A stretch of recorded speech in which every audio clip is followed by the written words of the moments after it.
தெளிவு குருவின் திருமேனி காண்டல், தெளிவு குருவின் திருநாமம் செப்பல், தெளிவு குருவின் திருவார்த்தை கேட்டல், தெளிவு குரு உரு சிந்தித்தல் தானே. குருவே சரணம்.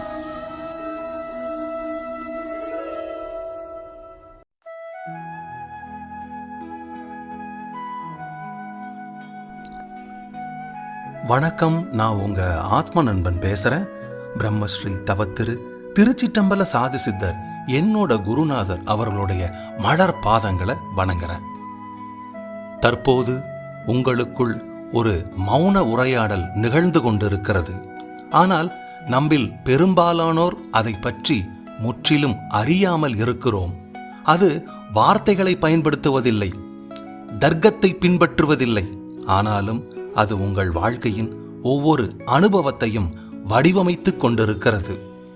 உங்கள் எண்ணங்களுக்கு கீழே, உங்கள் பேச்சு மொழிக்கு அப்பால், உங்கள் கவனம், உணர்ச்சிகள் மற்றும் மனநிலை ஆகியவற்றின் மூலம் ஒரு ஆழமான தகவல் பரிமாற்றம் நடைபெற்று கொண்டிருக்கிறது. நீங்கள் வாழ்க்கைக்கும் சூழ்நிலைகளுக்கும் உங்களை சுற்றியுள்ள மக்களுக்கும் சூழல்களுக்கும் வெறுமனே எதிர்வினை ஆற்றிக் கொண்டிருக்கிறீர்கள் என்று நம்பலாம். ஆனால் உண்மையில் நீங்கள் எதில் கவனம் செலுத்துகிறீர்கள் மற்றும் என்ன உணர்கிறீர்கள் என்பதன் மூலம் பிரபஞ்சத்திற்கு தொடர்ந்து சமிக்கைகளை ஒளிபரப்பிக் கொண்டே இருக்கிறீர்கள். நீங்கள் சிந்திக்கும் ஒவ்வொரு பயமும், நீங்கள் கொண்டிருக்கும் ஒவ்வொரு சந்தேகமும், நீங்கள் பேணி வளர்க்கும் ஒவ்வொரு நம்பிக்கையும், நீங்கள் வலுப்படுத்தும் ஒவ்வொரு கருத்தும் இந்த உலகத்திற்கு அனுப்பப்படும் ஒரு செய்தியை போன்றது. மேலும் பிரபஞ்சம் அதை கேள்வி கேட்பதில்லை, அதை மதிப்பீடு செய்வதும் இல்லை. அது அதை உங்கள் யதார்த்தமாக உங்களுக்கே அப்படியே பிரதிபலிக்கிறது. இதன் பொருள் என்னவென்றால், உங்கள் வாழ்க்கை உங்களுக்கு தற்செயலாக நிகழ்வதில்லை. அது உங்களுக்கு துல்லியமாக பதிலளிக்கிறது. உண்மையான கேள்வி பிரபஞ்சம் செவிமடுக்கிறதா என்பதல்ல, ஏனெனில் அது எப்போதுமே செவிமடுக்கிறது. உண்மையான கேள்வி என்னவென்றால், நீங்கள் உணராமல் அன்றாடம் அதற்கு என்ன சொல்லிக் கொண்டிருக்கிறீர்கள் என்பது மட்டும்தான். நீங்கள் உடல் மொழியால் பேசுகிறீர்களா, அல்லது நம்பிக்கையால் பேசுகிறீர்களா, பற்றாக்குறையால் பேசுகிறீர்களா, அல்லது செழிப்பால் பேசுகிறீர்களா, பயத்தால் பேசுகிறீர்களா, அல்லது தன்னம்பிக்கையால் பேசுகிறீர்களா என்பது மட்டும்தான். இந்த மௌன உரையாடலை நீங்கள் உணர்ந்தவுடன் எல்லாம் மாறத் தொடங்குகிறது. ஏனெனில் அந்த விழிப்புணர்வில்தான் உங்கள் சக்தி அடங்கியுள்ளது. அறியாமலேயே எதிர்வினை ஆற்றுவதை நிறுத்தி திட்டமிட்டு படைக்கத் தொடங்கும் சக்தி அது. உங்களை பற்றிய உங்கள் பார்வையையும், உங்களை சுற்றியுள்ள உலகத்தை பற்றிய உங்கள் பார்வையையும் முற்றிலுமாக மாற்றியமைக்கக்கூடிய மிகவும் ஆழமான ஒரு உண்மையை புரிந்து கொள்வதன் மூலம் நீங்கள் தொடங்க வேண்டும். நீங்கள் பிரபஞ்சத்திலிருந்து தனிப்பட்டவர் அல்ல. நீங்கள் பிறந்த கணத்திலிருந்தே மற்ற எல்லாவற்றிலிருந்தும் தனித்து உங்களுக்கு வெளியே இருக்கும் ஒரு உலகியல் இயங்கிக் கொண்டிருக்கும் ஒரு தனி நபர் நீங்கள் என்று நம்பும்படி பழக்கப்படுத்தப்படுகிறீர்கள். ஆனால் இந்த புலனுணர்வு என்பது புலன்களால் உருவாக்கப்பட்டு மனதால் வலுப்படுத்தப்படும் ஒரு மாயையாகும். உண்மையில் நீங்கள் வாழ்க்கையை வெறுமனே கவனிப்பவர் மட்டும் அல்ல, அதன் ஆழமான மட்டத்தில் அதில் பங்கேற்கிறீர்கள். நட்சத்திரங்களை நகர்த்தும், மரங்களை வளர்க்கும் மற்றும் இருப்பவை அனைத்தையும் நிலைநிறுத்தும் அதே பேரறிவே உங்கள் இதயத்தை துடிக்கச் செய்து உங்கள் உணர்வுக்கு உயிரூட்டுகிறது என்பதை மறந்து விடாதீர்கள். நீங்கள் உங்கள் வாழ்க்கை என்று அழைப்பது உங்களை சாராமல் தன்னிச்சையாக நடக்கும் ஒன்றல்ல. அது உங்கள் நன உலகத்திற்குள் விரிந்து கொண்டிருக்கிறது. நீங்கள் கனவில் இருக்கும்போது அது நிஜமாக தோன்றுவதைப் போலவே உங்கள் விழிப்புணர்வு அதற்கு தொடர்ந்து உயிரூட்டுவதால் உங்கள் விழிப்பு நிலை திடமாக தோன்றுகிறது. நீங்கள் சந்திக்கும் மனிதர்கள், நீங்கள் அனுபவிக்கும் சூழ்நிலைகள் மற்றும் நீங்கள் உணரும் உலகம் ஆகிய அனைத்தும் உங்கள் அக மனநிலையின் மூலமே வடிகட்டப்பட்டு வடிவமைக்கப்படுகின்றன என்பதை ஒருபோதும் மறுத்துவிடாதீர்கள். உங்கள் உணர்வு நிலை மாறும்போது உங்கள் அனுபவமும் மாற வேண்டும். ஏனெனில் புற உலகம் என்பது உங்கள் அக உலகின் பிரதிபலிப்பு மட்டுமே. இந்த உணர்தல் உங்களை நிலைகுலையச் செய்வதற்காக அல்ல, மாறாக உங்களுக்கு ஆற்றலை அளிப்பதற்காகவே. ஏனெனில் நீங்கள் யதார்த்தத்தின் ஆற்றலற்ற பார்வையாளர் அல்ல என்பதை இது உணர்த்துகிறது. நீங்கள் அதனுடன் ஆழமாக பிணைந்துள்ளீர்கள். இதிலிருந்து பிரிக்க முடியாதவர். மேலும் இந்த பிணைப்பின் மூலம் முதலில் உங்களை நீங்கள் உருமாற்றிக் கொள்வதன் வழியாக உங்கள் அனுபவத்தை உருமாற்றும் ஆற்றலை பெற்றுள்ளீர்கள். உங்கள் கவனம் என்பது நீங்கள் வெளிப்படுத்தும் மிகவும் சக்தி வாய்ந்த ஆற்றல்களில் ஒன்றாகும். ஆயினும் அது பெரும்பாலும் அறியாமலும் நோக்கமின்றியும் பயன்படுத்தப்பட்டு வருகின்றது. உங்கள் வாழ்வின் ஒவ்வொரு கணமும் வெளிப்புற கவனச்சிதறல்கள், அக எண்ணங்கள் மற்றும் உணர்ச்சி பூர்வமான எதிர்வினைகள் ஆகியவற்றால் உங்கள் கவனம் எண்ணற்ற திசைகளில் ஈர்க்கப்படுகிறது. மேலும் உங்கள் கவனம் எங்கு சென்றாலும் உங்கள் கவனம் செல்லும் உங்கள் ஆற்றல் பின்தொடரும். இது வெறும் கவித்துவமான கருத்து மட்டுமல்ல, உங்கள் யதார்த்தம் எவ்வாறு வடிவமைக்கப்படுகிறது என்பதற்கான ஒரு அடிப்படை கொள்கையாகும். நீங்கள் எதில் தொடர்ந்து கவனம் செலுத்துகிறீர்களோ அது உங்கள் அனுபவத்தில் விரியத் தொடங்குகிறது. ஏனெனில் உங்கள் கவனம்தான் அதற்கு உயிர் கொடுக்கிறது. நீங்கள் பிரச்சனைகளை பற்றியே சிந்தித்துக் கொண்டிருக்கும் போது அவற்றின் இருப்பை மேலும் வலுப்படுத்துகிறீர்கள். உங்களிடம் இல்லாததை பற்றி நீங்கள் மீண்டும் மீண்டும் சிந்திக்கும் போது அந்த பற்றாக்குறை உணர்வை நீங்கள் பெரிதாக்குகிறீர்கள். மேலும் நீங்கள் பயத்தின் மீது கவனம் செலுத்தும் போது பயப்படுத்துவதற்கு இன்னும் பல காரணங்களை அறியாமலேயே நீங்கள் உருவாக்கிக் கொள்கிறீர்கள். ஆனால் நீங்கள் அதை பற்றி விழிப்புணர்வு கொள்ளும்போது அதே கொள்கை உங்களுக்கு சாதகமாக செயல்படுகிறது.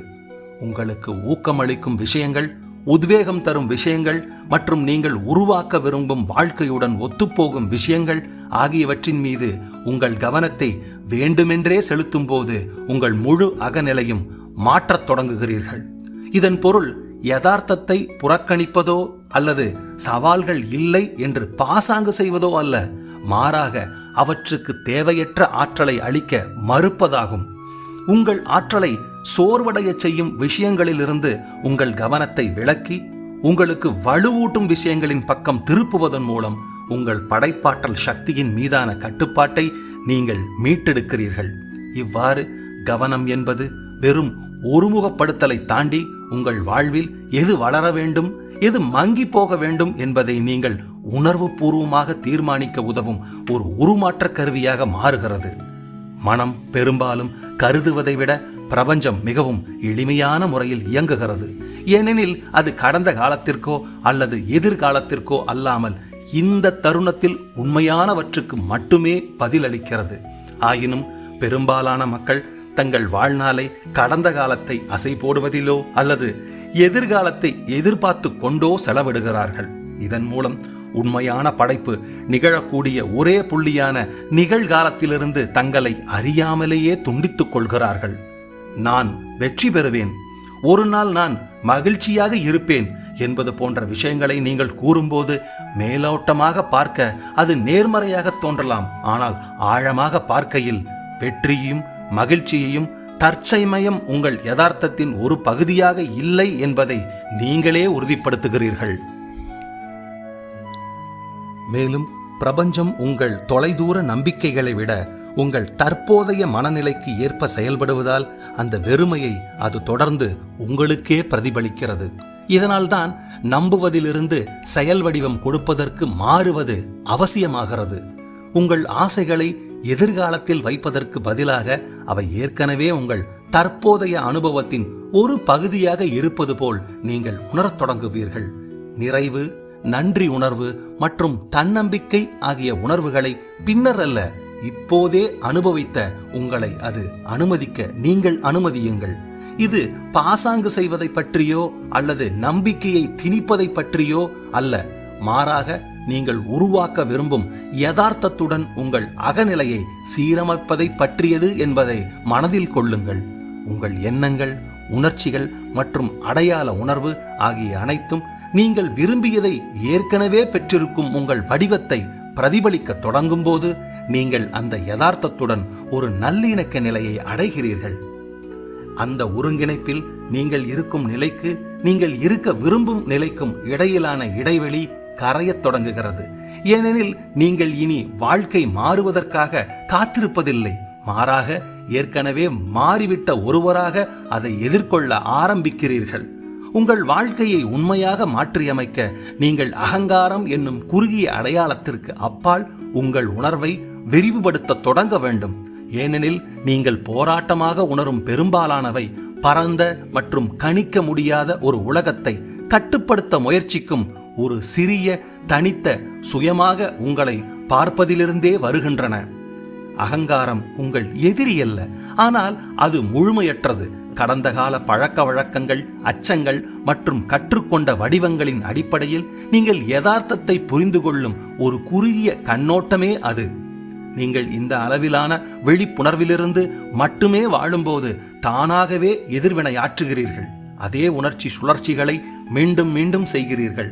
மேலும் வாழ்க்கை உங்கள் வழியாக நடப்பதை விட உங்களுக்கு எதிராக நடப்பதாக உணர்கிறீர்கள். ஆனால் உங்கள் உணர்வு நிலை விரிவடைய தொடங்கும் போது ஒரு குறிப்பிடத்தக்க விஷயம் நிகழ்கிறது. உங்கள் எண்ணங்களில் சிக்கிக்கொள்வதற்கு பதிலாக அவற்றை கவனிக்க தொடங்குகிறீர்கள். மேலும் இந்த எளிய மாற்றம் உங்களுக்கும் உங்கள் செயல்களுக்கும் இடையில் ஒரு இடைவெளியை உருவாக்குகிறது. அந்த வெளியில் தெளிவு பிறக்கிறது. உங்கள் நடத்தையில் உள்ள வடிவங்களை நீங்கள் காணத் தொடங்குவீர்கள். உங்கள் அனுபவங்களுக்கு பின்னால் உள்ள ஆழமான காரணங்களை புரிந்து கொள்வீர்கள். மேலும் உங்கள் வரம்புகளில் பல உண்மையானவை அல்ல, மாறாக பழக்கத்தால் உருவாக்கப்பட்டவை என்பதை நீங்கள் மெதுவாக உணர்ந்து கொள்வீர்கள். வாழ்க்கை என்பது குழப்பம் போல தோன்றுவதை விடுத்து விழிப்புணர்வுடன் வழி நடத்தக்கூடிய ஒரு அறிவார்ந்த செயல்முறை போல தோன்றத் தொடங்குகிறது. இந்த விரிவடைந்த விழிப்புணர்வின் மூலம் நீங்கள் எதிர்வினை ஆற்றுவதற்கு பதிலாக பதிலளிக்கும் திறனையும், இயல்பாக செயல்படுவதற்கு பதிலாக தேர்ந்தெடுக்கும் திறனையும், கனநேர உந்துதல்களுக்கு பதிலாக உங்கள் செயல்களை உங்கள் ஆழ்ந்த உண்மையுடன் சீரமைக்கும் திறனையும் நீங்கள் பெறுகிறீர்கள். உண்மையான சக்தி என்பது எல்லா வெளிப்புற சூழ்நிலைகளையும் கட்டுப்படுத்துவதில் இல்லை, மாறாக உங்கள் அகநிலையை ஆளுவதில்தான் உள்ளது. ஏனென்றால் உங்கள் விழிப்புணர்வை நீங்கள் உயர்த்தும் போது வாழ்க்கையில் நீங்கள் ஒரு செயலாற்ற பங்கேற்பாளராக இருப்பதில்லை, மாறாக நிகழும் ஆழமான ஆட்டத்தை புரிந்து கொண்டு நோக்கத்துடனும் ஞானத்துடனும் அதில் பயணிக்கும் ஒரு உணர்வுள்ள படைப்பாளியாக மாறுகிறீர்கள் என்பதை மறந்துவிடாதீர்கள். உங்களுக்குள் நுட்பமானதும் ஆழ்ந்த அறிவுத்திறன் கொண்டதுமான ஒரு வழிகாட்டு அமைப்பு உள்ளது. அது சொற்களாலோ அல்லது சிக்கலான தர்க்கத்தாலோ அல்லாமல் உணர்வின் மூலம் உங்களுடன் தொடர்ந்து தொடர்பு கொள்கிறது. மனம் பகுப்பாய்ப்பு செய்யவும், ஒப்பிடவும், ஏன் தவறாக வழிநடத்தவும் கூட முடியும் என்றாலும் உங்கள் உணர்வுகள் உங்கள் உண்மையான இயல்புடன் நீங்கள் எவ்வாறு ஒத்துப்போகிறீர்கள் என்பது குறித்த உடனடியான மற்றும் நேர்மையான பின்னூட்டத்தை வழங்குகின்றன. நீங்கள் அனுபவிக்கும் ஒவ்வொரு உணர்ச்சியும் ஒரு சமிக்ஞையாகும். அது உங்களை உங்கள் ஆழ்மனதுடனான நல்லிணக்கத்தை நோக்கியோ அல்லது அதிலிருந்து விலகியோ மென்மையாக சுட்டிக்காட்டுகிறது. ஏதேனும் ஒன்று லகுவாகவும் விரிவாகவும் அமைதியாகவும் உணரப்படும் போது அது உங்கள் எண்ணங்கள், செயல்கள் அல்லது திசையானது நீங்கள் உண்மையில் யார் என்பதோடு ஒத்துப்போகிறது என்பதற்கான அறிகுறியாகும். மறுபுறம் ஏதேனும் ஒன்று பாரமாகவோ பதட்டமாகவோ அல்லது அமைதியற்றதாகவோ உணரப்படும் போது அது உங்களை ஊக்கமிழக்கச் செய்வதற்காக அல்ல, மாறாக உங்கள் கவனத்திற்கு தேவைப்படும் ஒரு சீரற்ற நிலை இருப்பதை உங்களுக்கு காட்டி வழிகாட்டுவதற்காகவே ஆகும். பெரும்பாலான மக்கள் இந்த சமிக்கைகளை புறக்கணித்து அதற்கு பதிலாக வெளிப்புற எதிர்பார்ப்புகள், தர்க்கம் அல்லது பயத்தை பின்பற்ற தேர்வு செய்கிறார்கள். அவ்வாறு செய்வதன் மூலம் அவர்கள் தங்கள் உள் வழிகாட்டியிலிருந்து துண்டிக்கப்படுகிறார்கள். ஆனால் உங்கள் உணர்வுகளை நீங்கள் நம்பி விழிப்புணர்வுடன் அவற்றை பின்பற்ற தொடங்கும் போது உங்கள் வளர்ச்சிக்கும் நல்வாழ்வுக்கும் இயல்பாக பொருந்தக்கூடிய முடிவுகளை நீங்கள் எடுக்க தொடங்குகிறீர்கள். இதன் பொருள் தற்காலிக இன்பத்தை துரத்துவதோ அல்லது எல்லா அசௌகரியங்களையும் தவிர்ப்பதோ அல்ல, மாறாக உங்கள் உள்மனதின் உண்மையுடன் எது உண்மையாக பொருந்தி போகிறது என்பதையும், அகங்காரத்தாலோ அல்லது மன பழக்க வழக்கங்களாலோ எது உந்தப்படுகிறது என்பதையும் பிரித்தறிய கற்றுக்கொள்வதே ஆகும். இந்த உணர்தினரை நீங்கள் செம்மைப்படுத்தும் போது வாழ்க்கை மிகவும் எளிமையுடன் பாயத் தொடங்குகிறது. ஏனெனில் நீங்கள் உங்கள் பங்கை வலுக்கட்டாயமாக செலுத்தாமல் அது தன்மை வெளிப்படுத்திக் கொள்ள அனுமதிக்கிறீர்கள். இந்த உள் வழிகாட்டுதல் அமைப்பை மதிப்பதன் மூலம் உங்களுக்குள் இருந்து ஆதரவு இருக்கிறது என்பதையும், நீங்கள் எடுத்து வைக்கும் ஒவ்வொரு அடியும் உங்களின் உயர்ந்த சுயத்துடன் உங்களை ஒன்றிணைப்பதற்கு மேலும் நெருக்கமாக அழைத்து செல்கிறது என்பதையும் அறிந்து மிகுந்த நம்பிக்கையுடன் வாழ்க்கை பாதையில் பயணிக்கிறீர்கள். உங்கள் இருப்பின் ஆழமான மட்டத்தில் ஆழ்மனம் அமைந்துள்ளது. அது உங்கள் நனவுபூர்வமான விழிப்புணர்வு இல்லாமலேயே உங்கள் யதார்த்தத்தின் பெரும்பகுதியை வடிவமைக்கும் ஒரு அமைதியான ஆனால் அளவற்ற சக்தி வாய்ந்த ஆற்றலாகும். கேள்வி கேட்டு பகுப்பாய்வு செய்து அடிக்கடி சந்தேகிக்கும் நனவு மனதை போலல்லாமல் ஆழ்மனம் தன் மீது மீண்டும் மீண்டும் பதிக்கப்படும் எதையும் அப்படியே ஏற்றுக்கொண்டு சேமித்துக் கொள்கிறது. அது நிஜம், கற்பனை என வேறுபாடு காண்பதில்லை. நீங்கள் உணரும் மற்றும் கவனம் செலுத்தும் விஷயங்களின் தீவிரத்திற்கும் நிலைத்தன்மைக்கும் ஏற்ப அது செயல்படுகிறது. இதனால்தான் உங்கள் அக உலகை மறுவடிவமைப்பதில் திரும்ப திரும்ப செய்தல் ஒரு மாபெரும் மாற்றத்தை ஏற்படுத்தும் கருவியாக அமைகிறது. நீங்கள் மீண்டும் மீண்டும் சிந்திக்கும் ஒவ்வொரு எண்ணமும், நீங்கள் வலுப்படுத்தும் ஒவ்வொரு நம்பிக்கையும், உங்களுக்கு நீங்களே சொல்லிக்கொள்ளும் ஒவ்வொரு கதையும் படிப்படியாக உங்கள் ஆழ்மனத்தில் பதிந்து உங்கள் பழக்க வழக்கங்கள், எதிர்வினைகள் மற்றும் அனுபவங்களுக்கு அடித்தளமாக அமைகின்றன. நீங்கள் அறியாமலேயே வரம்பு, பாதுகாப்பின்மை அல்லது பயம் போன்ற எண்ணங்களை திரும்ப திரும்ப சிந்தித்துக் கொண்டிருந்தால் உங்கள் வாழ்க்கை இயல்பாகவே அந்த போக்குகளை உங்களிடமே பிரதிபலிக்கும். ஆனால் இதை செயல்முறையை நீங்கள் உணரும் கணமே அதை மாற்றும் திறனை பெறுகிறீர்கள். ஊக்கமளிக்கும் எண்ணங்களையும் உறுதிமொழிகளையும் உணர்வு பூர்வமாக தேர்ந்தெடுப்பதன் மூலமும், அதைவிட முக்கியமாக நிகழ்கணத்தில் அவற்றை உண்மையானவை என உணர்வதன் மூலமும் உங்கள் ஆழ்மனதில் புதிய விதைகளை விதைக்கத் தொடங்குகிறீர்கள். ஆரம்பத்தில் இது பழக்கமில்லாததாகவோ அல்லது சங்கடமானதாகவோ தோன்றலாம். ஆனால் தொடர்ந்து பயிற்சி செய்வதால் இந்த புதிய நம்பிக்கைகள் வேரூன்றத் தொடங்கும். காலப்போக்கில் அவை உங்கள் கண்ணோட்டத்தையும் முடிவுகளையும் செயல்களையும் நுட்பமான அதே சமயம் சக்தி வாய்ந்த வழிகளில் பாதிக்கின்றன. உங்கள் உள்ளார்ந்த இயல்பு மாறும்போது உங்கள் புற யதார்த்தமும் அதனுடன் ஒத்துப்போகத் தொடங்குகிறது. அது உண்மையான சக்தி அல்ல, மாறாக உண்மையான இயற்கையின் வெளிப்பாடாகும் என்பதை மனதில் இருத்திக் கொள்ளுங்கள். இந்த வகையில் திரும்ப திரும்ப செய்வது என்பது ஏதோ ஒரு பொய்யை உங்களுக்கு நீங்களே நம்ப வைப்பது என்பது அல்ல, மாறாக நீங்கள் யாராக மாறிக்கொண்டிருக்கிறீர்களோ அந்த உண்மையை பிரதிபலிக்கும் வகையில் உங்கள் மனதை மென்மையாக பயிற்றுவிப்பதாகும். இந்த பயணத்தின் முடிவை நெருங்கும் வேளையில் நீங்கள் சற்று முன் அனுபவித்தவற்றை வெறும் தகவலாக மட்டும் கருதாமல் உங்களுக்குள் ஏற்பட்ட ஒரு ஆழமான உணர்தலாக கருதி ஒரு அமைதியான தருணத்தை ஒதுக்கி சிந்தித்து பாருங்கள். நீங்கள் பிரபஞ்சத்திலிருந்து தனிப்பட்டவர் அல்ல, நீங்கள் அதன் ஒரு செயலூறு வெளிப்பாடே. நீங்கள் கொண்டிருக்கும் ஒவ்வொரு எண்ணமும், நீங்கள் பேணி வளர்க்கும் ஒவ்வொரு உணர்வும், உங்களிடம் உள்ள ஒவ்வொரு பதிலும் அவ்வாறே ஆகும். நீங்கள் செலுத்தும் கவனத்தின் தேவைகளே நீங்கள் வாழும் யதார்த்தத்தை வடிவமைக்கின்றன. இதன் பொருள் உங்கள் சக்தி எப்போதுமே உங்களுக்குள்ளேயே இருந்து கண்டறியப்படுவதற்காக அல்ல, மாறாக நினைவு கூறப்படுவதற்காக காத்திருக்கிறது என்பதாகும். உங்கள் அக உளவை நீங்கள் உணரத் தொடங்கும் கணத்தில் ஆழ்மன படைப்பிலிருந்து வெளியேறி நோக்கமுள்ள வாழ்விற்குள் அடியெடுத்து வைக்கிறீர்கள். ஆகவே இந்த நொடியிலிருந்து உங்கள் கவனத்தை விவேகத்துடன் தேர்ந்தெடுங்கள். நிகழ்காலத்துடன் உங்களை இணைத்துக் கொள்ளுங்கள். உங்கள் உள்மன வழிகாட்டுதலை நம்புங்கள். மேலும் நீங்கள் உண்மையிலே அனுபவிக்க விரும்பும் வாழ்க்கையை பிரதிபலிக்கும் எண்ணங்களை கொண்டு உங்கள் மனதை மென்மையாக மறுசீரமைத்துக் கொள்ளுங்கள். மேலும் இந்த காணொளியில் உள்ள ஏதேனும் ஒரு விஷயம் உங்களை தொட்டிருந்தால், அது உங்கள் விழிப்புணர்வில் ஒரு சிறு மாற்றத்தையாவது ஏற்படுத்தி இருந்தால், இப்போது ஒரு கணம் ஒதுக்கி உங்கள் எண்ணங்களை கீழே உள்ள கருத்து பகுதியில் பகிர்ந்து கொள்ளுங்கள். எந்த பகுதி உங்களை மிகவும் கவர்ந்தது என்றோ அல்லது எந்த புரிதல் உங்கள் மனதில் ஆழமாக பதிந்தது என்றோ தெரிந்து கொள்ள நான் விரும்புகிறேன். உங்கள் குரலுக்கு மதிப்பு உண்டு. மேலும் உங்கள் கண்ணோட்டம் மற்றவர்களின் பயணத்திற்கு உத்வேகம் அளிக்கக்கூடும். இதை கேட்க வேண்டிய ஒருவருடன் பகிர்ந்து கொள்ளுங்கள். நாம் மீண்டும் சந்திக்கும் வரை விழிப்புடன் இருங்கள். நிகழ்காலத்தில் நிலைத்திருங்கள். உங்கள் உண்மையை யார் என்பதை நினைவில் கொள்ள ஒவ்வொரு நாளும் முயற்சி செய்யுங்கள். இன்னொரு நல்ல சந்தர்ப்பத்தில் சந்திக்கிறேன். நன்றி, வணக்கம். குருவே சரணம்.